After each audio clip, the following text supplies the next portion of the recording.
How to recover a Gmail password. So if you want to recover a Gmail password, then what you need to do is first you need to open up your Gmail application. Once you open up your Gmail, now you need to go with the upper right, which has that profile option. Once you tap on profile, you'll have all of the accounts. So you just need to simply go with the account in which you would like to recover your password. So go with the upper right again and tap on manage your Google account. And now go with the security option. Once you tap on security, you need to scroll down, and here you will have an option of password.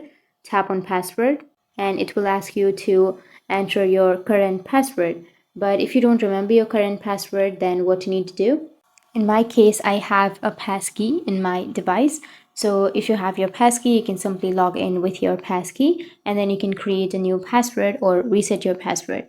But if you don't remember the password, then you will have an option of forgot password on the left side. You can simply go with the forgot password and then you can change or reset your password. You'll receive a code to the mobile number or email address so that you can simply enter the OTP or the code and you'll be able to update, reset, or recover your password.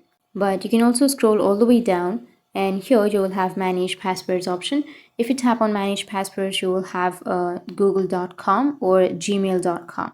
So simply tap on google.com if you have that and then enter your screen lock, and here you will have your email address and your password that you've saved. So in this way you'll be able to recover your Gmail password, and if you have any questions, feel free to comment below. Thanks for watching.